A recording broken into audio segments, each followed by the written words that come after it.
How's it going, everybody? This is Marcus. We're going to talk about Avatar: The Way of Water. It's an incredible movie. I've always loved the Avatar franchise. I saw the first film back in 2009 with one of my friends. Her name is Christy. We both saw it together and we both loved it. It's definitely an incredible film. The sequel is definitely worth the wait, and it was definitely how it was anticipated too, though. So it's definitely worth the hype.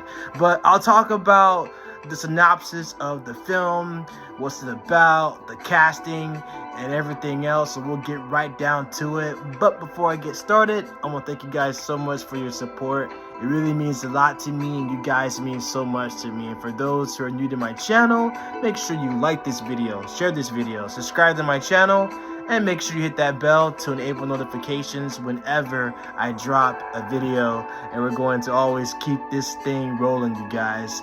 You guys' feedback means so much to me. Thank y'all so much for your support. It really does mean a lot to me. I will not be able to do this without you guys. So thank you so much for everything, for your support. And for those who haven't subscribed just yet, what are you waiting for? Hit that subscribe button. You guys are in for a treat. I cover everything. I'm a musician as well. I play guitar. So I always respond to people's requests when it comes to music, and also doing movie reviews, such as this one for sure, though. I do Marvel reviews, DC reviews, everything. So you guys are phenomenal, and make sure you guys subscribe as well. So thank y'all so much for everything, you guys. So let's get right down to it. So basically, Avatar: The Way of Water is a great film. The visual effects is phenomenal. The only reason why James Cameron took his time with this is because he definitely wanted to not only improve on the visual effects, because the visual effects from the first film was definitely pretty good. So I know that they actually did a really great job with Way of Water as well, because if you saw it in 3D, it makes it seem like you're actually on Pandora, and the visual effects is definitely phenomenal because it's like you're actually underwater. So it's, even if you don't wear the 3D goggles or whatever, it kind of makes you feel like it's definitely underwater for sure, though. And actually, if you think about it like this, every time when I would see Avatar, I always get the Zora tribe vibes, because the Na'vi tribe is similar to the Zora tribe from the Legend of Zelda franchise, because they're both blue-skinned people. There's a beautiful underwater world as well, so I love underwater levels as well, though. So that's one of the reasons why I love underwater levels, is because there's so much you can actually see underneath the surface as well, though. So it's just so incredible, though. But anyway, as far as the story goes, this takes place more than about a decade after the events of the first film. And so we pretty much have Jake Sully, who lives now as the chief of the Atamakaya tribe and raises a family with Neytiri. Neytiri, of course, is played by Zoe Saldana. So basically, and if I get the names botched, like pronunciation, if my pronunciation with the names are kind of like botched, let me know what you guys think in the comments down below, because I'm gonna do my best to try to at least pronounce the names. But I'm an avid reader, but when it comes to certain names that I can't pronounce, let me know if I failed in that attempt, and you guys can be honest with me too, because I'm an honest person myself. So I want you guys to let me know, though. So, but basically, Jake Sully, who's played by Sam Worthington, he was actually part of the troops, or was part of Pandora. And so basically, he's now part of the full-fledged operation with the chief of the Atamakaya. So that's pretty much his chief. Now, he's basically left his old body, and now he's part of the Avatar body as well, though. So he's now a father as well. Neytiri's a mom. They actually have sons named Natayam and Lok, and they also have a daughter named Tok. Tok is actually the adopted daughter, Kiri, who was born from Grace Augustine. Now, Grace Augustine actually appeared in the first film, if you guys remember that as well, though. So, and there's a human boy named Spider. Spider plays an important role in this as well. Spider is actually the son of Colonel Miles Quatric. Now, Miles Quatric was actually the villain in the first film as well, though. So, and I'll get into all that in a second as well, as far as like, the casting goes and everything. But Quatric, of course, plays a major role because he's an antagonist. He definitely comes back because he was born on Pandora. Spider was, and he was able to transport to Earth in cryostasis due to his young age. But due to Navi's dismay, humans returned to Pandora to prepare it to become a new Earth because the original Earth was dying. So they wanted to go to Pandora to where they can pretty much like have cohabitation there as well, though. So they're looking for a new Earth actually. They actually erect a new main operating base called Bridgehead City. So among the new arrivals, you have Recompetence, Na'vi avatars with the memories of deceased RDA Marines, with Cortarch's Recombinant as their leader, though. So basically, the RDA Marines were also in the first film as well. So you pretty much see like all of the different events that practically transpired from the first film, especially some of the references as well, though. So especially from the events that took place there, you'll practically see a lot of it as well. And also, this is a spoiler warning too for those who haven't seen Avatar just yet. So this is definitely a spoiler review, so I'm definitely going to keep going as well, though. So, but yeah, basically, there's a resurgency as well that's going on with the camp. Jake initiates a guerrilla campaign against the RDA supply lines.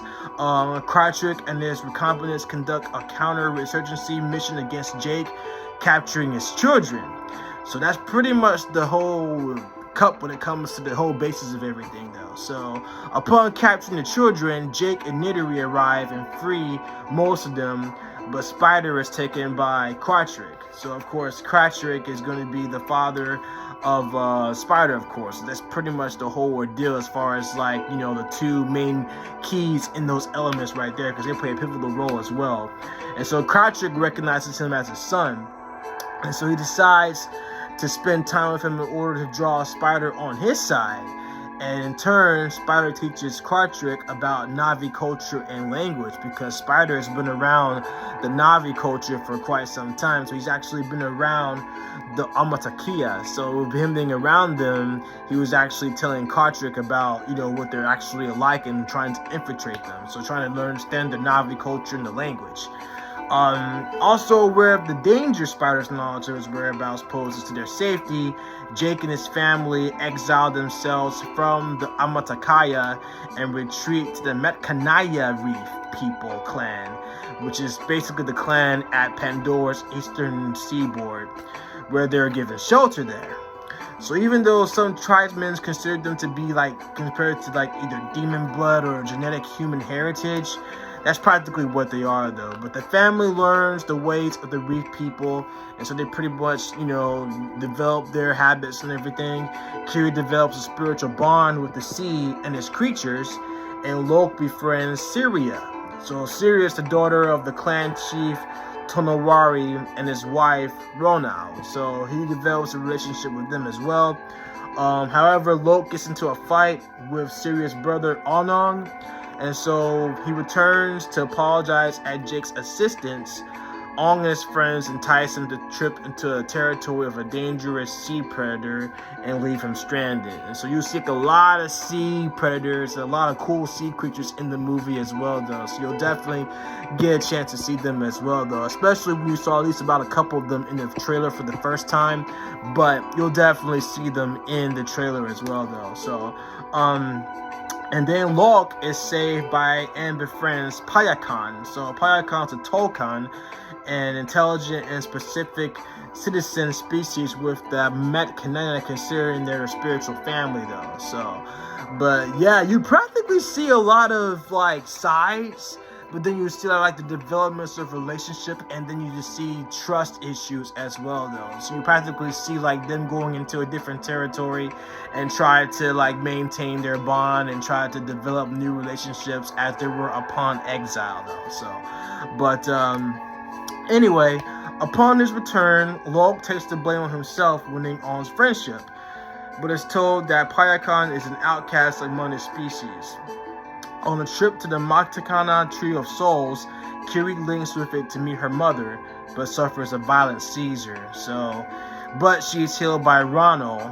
But when Jake calls Norm Spellman and Max Patel for help, Krychek is able to track them to the archipelago where the Reef people live.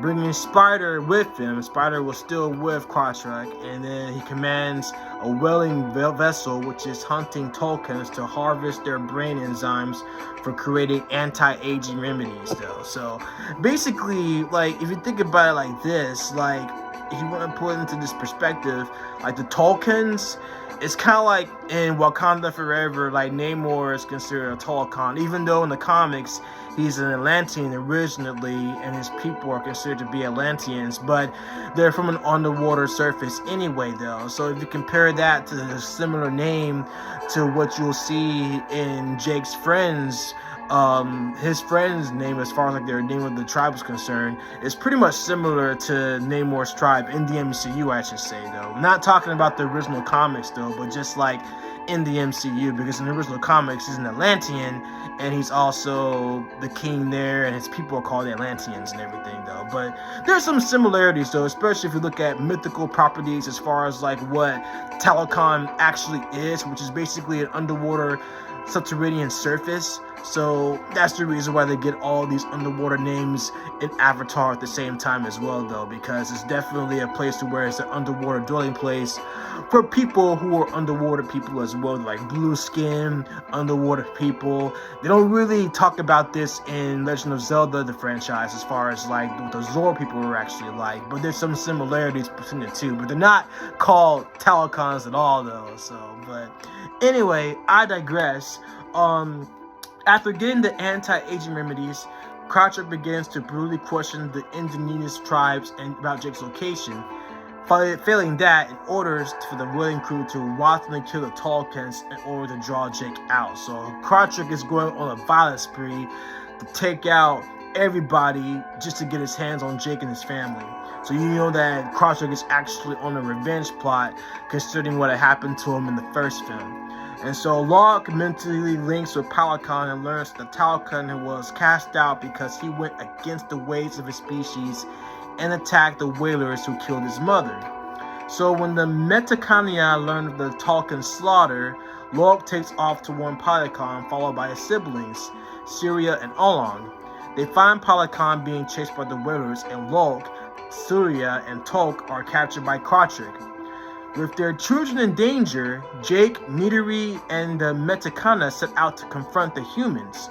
Krychek forces Jake to surrender, but seeing his soul brother imperiled, Palakan attacks the whalers, triggers a fight which kills most of the crew, and critically damages the vessel, causing it to sink. So the sink actually starts the vessel starts to sink, though.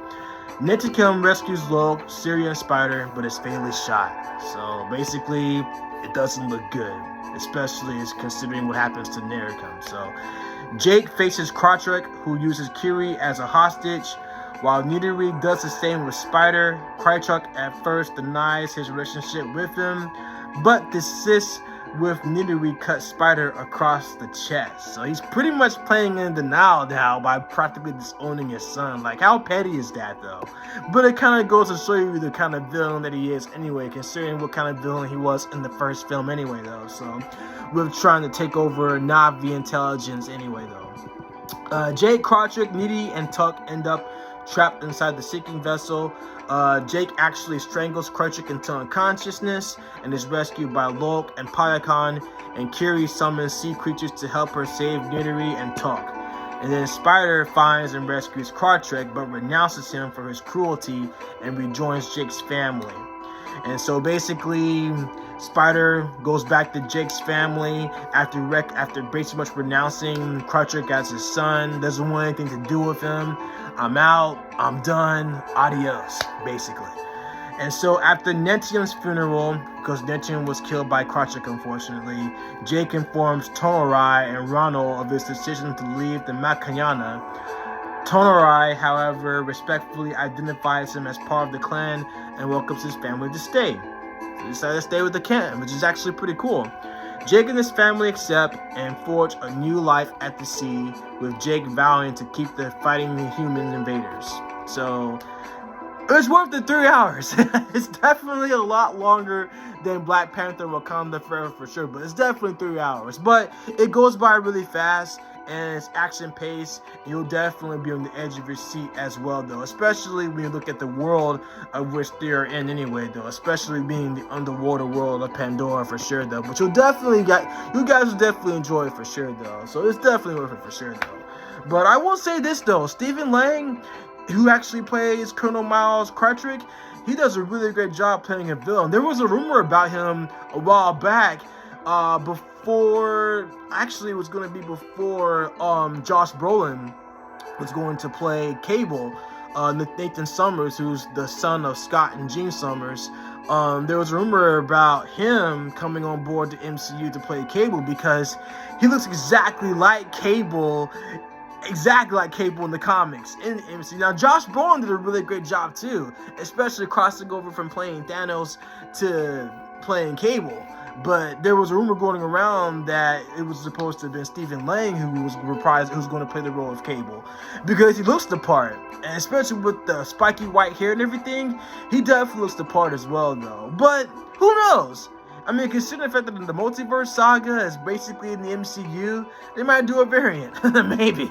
I'm only just pretty much like stating the obvious and speaking just rumors at this point. But yeah, there was a rumor a while back that Stephen Lang was supposed to play Cable in the MCU before Deadpool even started. Even the sequel of Deadpool 2, which Cable was in, is pretty much supposed to have been there anyway, though. But anyway, what can I say? I'm a big nerd who talks about Marvel and Avatar, so it doesn't get any better than that, though. But other than that, according to James Cameron, of course, now going back to the character of Colonel Miles Cartrick, that Cameron is actually talking about keeping Cartrick in the film. So apparently got the news that Avatar 3 is going to come out in 2024. And Cartrick is going to make his return. And so according to James Cameron, he's going to be a main villain going forward in the future films, because he's a major antagonist that wants to take out the Na'vi tribe and trying to at least take out Jake Sully's family. And so he's the main antagonist now going forward for sure, though. So, but other than that, guys, it's kind of like a scenario of like Sonic the Hedgehog and Dr. Eggman, practically, or Ivo Robotnik, basically, though, how he's the main antagonist in the Sonic franchise. Though there's been like many other major antagonists in the Sonic universe, that's practically it when it comes to just, the main antagonist, though. And what were the antagonists would be fitting for Jake Sully and his family other than Colonel Miles Cartrick, though. So, but other than that, guys, the sequel was definitely really great too. As far as the character of Kiri, of course, she's the adopted teenage daughter, and Weaver, actually, Sarah Cree Weaver was the one that played Dr. Grace Augustine, but she actually did a body double to play the teenage daughter, which is actually pretty cool, though. So a lot of cool scenes, especially behind the scenes too. So the cast was really great too. So I mean, Kate Winslet plays Ronald, a free diver, so that's basically part of the tribe that she was in.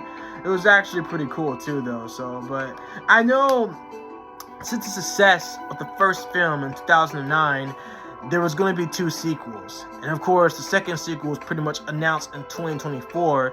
But the reason why, like I just told you, why he pretty much held on the sequel was because he wanted to do additional work to make it look so good too, though. So, and this is an article too that I'm actually pulling up, though, like the reason why, James Cameron decides to pretty much just wait to do the sequel, because he basically wanted to be just perfect, and why he wanted to pretty much like make sure that it was done correctly. Because like I said, the visual effects was really good, and he wanted to pretty much like keep it going for the time being, though. So, but anyway, I'm pulling up an article right here from Time Magazine. I'm just going to read this real quick and show it to you guys. But of course, the article is actually stating why it took so long for James Cameron to do a sequel. And so basically, according to Time Magazine, It's been 13 years since Avatar, an another film directed by James Cameron. It debuted on the big screen. And the reason why that took so long here is because, like I just said, it sets around the ocean, and then he wanted to do real world exploration. So Cameron is an avowed lover of the sea. Quote, he's made multiple journeys underwater to the Titanic wreck as the story goes. Cameron and the actor Bill Paxton were eating on a submarine on the deck of the Titanic on 9/11 and only heard about the terror attacks after they emerged from the water. After Avatar wrapped, Cameron built a submarine that could ferry him to the deepest place in the sea, the bottom of the Mariana Trench, in 2012. He became the first person in history to descend the 6.8-mile solo. He also spent time after the first Avatar movie advocating for meat alternatives for both environmental and health reasons. He and his wife helped produce the 2008 documentary Game Changers about athletes with vegan diets, and they even invested in a pre-protein facility in Saskatchewan. They have since told their stake, quote, I try to come up with a good term for it because vegan has all those connotations. How many vegans does it take to screw in the light bulb? It doesn't matter. I'm better than you. You just want to punch a vegan today. It all feel good. So the term I came up with is futurivore. We're eating the way people will eat in the future. We're just doing it early. So basically, there's a picture of James Cameron getting off of the submarine and practically just smiling and laughing as he was getting off there, though. So, but there's also a picture of a Telecon that you'll see in the sequel as well, though. So he basically wanted to take his time to explore the underwater world of what it's like underneath, though, and then practically portraying it in the big screen. Like, the actors have to learn how to swim and coming up with different kinds of makeup and pretty much do all the scenes. So it's really cool, especially behind the scenes, because it's like, man, it definitely makes you want to go for a swim and practically just stay underwater for a few hours myself, though. So, but any marine biologist will love this too, though. But I would love to take a trip underneath and get on a submarine myself and basically just check out the underwater levels myself, though, because it's definitely really cool and I love it myself, you guys. But all in all, guys, I definitely enjoyed Avatar: The Way of the Water. I'm definitely going to see it again. So it's definitely worth seeing it again for sure, though. But it's my favorite franchise, and I'm excited for the future, especially where they're going with the films going forward. So I'm definitely excited to see where they're going to go with this in the future with Avatar 3 and beyond. And James Cameron is one of my favorite directors anyway. He's very curious when it comes to just everything, like I am. Like, I'm always curious when it comes to different adventures and stuff like that, though. So I definitely love it, you guys. So it's definitely amazing. And of course, with the holidays, of course, we're just here and practically wrapping up. You'll definitely be good for, like, for if you guys have kids or whatever, you guys will definitely love it because it's definitely family friendly as well. So you'll definitely be good with taking to the kids and just go for a swim, you know. But yeah, guys, I enjoyed it. As a matter of fact, Rotten Tomatoes actually ranked it in Tomato Meter. It was 77%, and the audience score is 93%. So not bad. But you know, the audience score will always outrate the Tomato Meter because the Tomato Meter is basically just like critics giving their reviews. But the audience score always outweighs that because the people always enjoy it. They're not gonna like try to nitpick what went wrong and what could have been better and everything like that, though. So that's practically it, though. So, and don't get me wrong, like, improvements are important, though. But when you're trying to like criticize and dissect a certain film, if it's not to your tasting, I mean, it's kind of not attractive, you know. But the audience score always outweighs the Tomato Meter all the time, though, because like, people will definitely love it and they'll have a good response to it. And it's a positive response too, though. As a matter of fact, Avatar is doing really well in the box office right now, though. So they've been killing it. So it's pretty much one of those great films that you pretty much will go see over and over again for sure, though. So you guys will definitely love it. Someone actually wrote astonishing, enthralling, exciting, immersive. None of these words could sensibly be applied to the 3.25-hour wet Smurfahontas Stoochathon that is Avatar: The Way of Water Smurfs. Because it's like blue people too, man. So Oh my gosh, man. But it's so good. It's really good, guys. You'll definitely enjoy it, though. But let me know what you guys think in the comments down below. When you guys get ready to see Avatar, let me know what you guys think in the comments down below. Whenever you guys get a chance to see Avatar Way of Water, let me know what you guys think. You guys will definitely enjoy it for sure. But again, I'm going to go see it again myself. So it's definitely what I'm going to check it out for sure. I'm definitely going to see it again. On top of that, when it comes out on Blu-ray, I'm definitely going to be the first one to get it for sure. So I'm definitely cannot wait to own it though. So yeah, it's going to be fun, you guys. But I love y'all. Thank y'all so much. I love y'all so much. Thank y'all for hearing me out. You guys mean so much to me, and you guys mean so much to my channel. I'm definitely going to keep this going. So we're going to talk about the future, where I'm going to go for my channel, for the direction I'm going. But all in all, guys, I love doing this. I love talking to you guys. I was born for this. So, but I love y'all so much. Have a safe holiday. Excelsior. I'll catch you guys in the next one.